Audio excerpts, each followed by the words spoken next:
शिगमोत्सव काय शिमगोत्सव। धालाच्या मांडार दादल्यांक खेळपाचो अधिकार ना, तशेंच शिमग्याच्या मांडार बायलांक खेळपाचो अधिकार ना। नमस्कार, हांव विनायक विठ्ठल फडते आखाडकर तुमकां सगळ्यांक गुढी पाडव्याच्यो आनी हिंदू नवीन वर्साच्यो आभाळभर शुभेच्छा दिता। गेल्या म्हयन्यान म्हटल्यार फाल्गून म्हयन्याच्या कृष्ण पक्ष चतुर्थी दिसा 10 जाणांच्या मांडार नमन घालून शिमग्याक सुरवात केल्ली। तेजी जवळ जवळ 11 दिसांनी म्हटल्यार काल आमासेक समाप्ती केली। ढोल, ताशे, नगारे, कासाळीं, झिंगाट ह्या वाद्यांचो उपयोग करून ओसय ओसय आनी शबय शबय करीत नाचणाऱ्या गड्यांच्या रोमटा मेळाच्या रणधुमाळेची आम्या तुजें पान आमट, साखळ्या देवा तुजें रोमट, आम्या तुजें पान आमट, राखणदारा देवा तुमकां दंडवत अशें म्हणून शिमग्याची समाप्ती केली। ह्या शिमग्याच्या निमतान आयज हांव तुमच्या मुखार लहान तोंडी मोठा घास ह्या म्हणीनुसार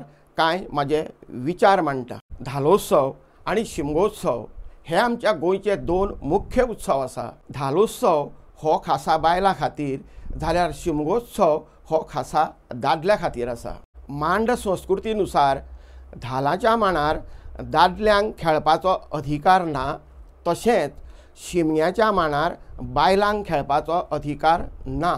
ही आमच्या गोंयची खरी संस्कृती। धालाच्या मांडार बायलां मदान जाल्यार शिमग्याच्या मांडार दादले मदान अशी एक म्हण लोककलाकार कैलासवासी प्रेमावती परब हेंचे कडल्यान आयकपाक मेळिल्ली। आमच्या गोंयांत कांय वाठारांनी शिमगो जाल्यार कांय वाठारांनी शिगमो अशी म्हणपाची पद्दत आसा, पूण ह्या दोनूय शब्दांचो अर्थ आनी स्पश्टीकरण एकूच जायना। माझे गुरू कैलासवासी तुळशीदास यशवंत फडते आनी कैलासवासी नारायण जल्मी हेंच्या बरोबर आनीकूय कांय गोंयच्या जाणकारांनी म्हाका शिमग्याची व्याख्या सांगल्या ती अशी।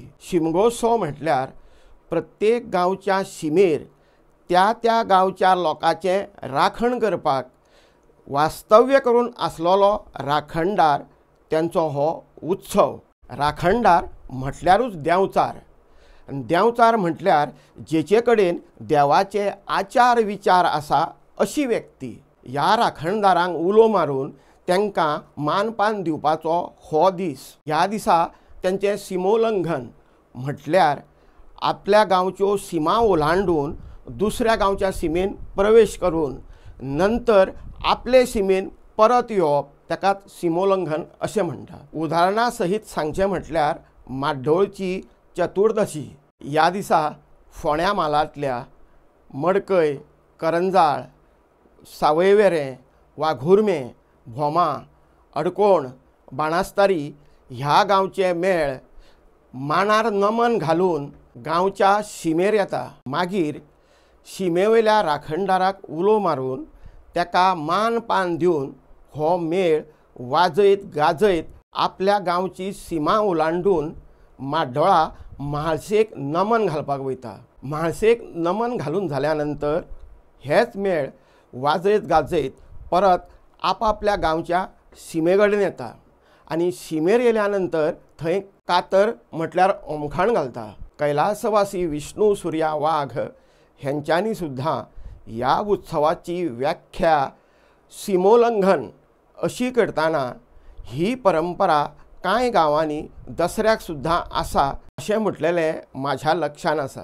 कांय जाणांच्या मतानुसार महाराष्ट्रान शिमगो जाल्यार गोंयान शिगमो अशें म्हणटा। तरी सुद्दां ह्या दोनूय राज्यांनी हो उत्सव मनोवपाचो उद्देश एकूच हें आमी जाणून घेवपाक जाय। महाराष्ट्रान गणेश चतुर्थी जाल्यार गोंयान चवथ अशें जरी म्हटलें जाल्यार दोनूय शब्दांचो अर्थ हो एकूच आसा। चतुर्थी आनी चवथ ही एकूच तिथी आसा। शिमगो जावं शिमगोत्सव म्हटल्यार कितें हेचें हांवें स्पश्टीकरणा सहीत सांगलेलें आसा। आतां शिगमो जावं शिगमोत्सव हेचें स्पश्टीकरण तुमी कॉमेंट बॉक्सान जरूर सांगात। हें जालें शिमगोत्सवाचें स्पश्टीकरण। आतां आमी जाणून घेवया रोमटां मेळाची परंपरा।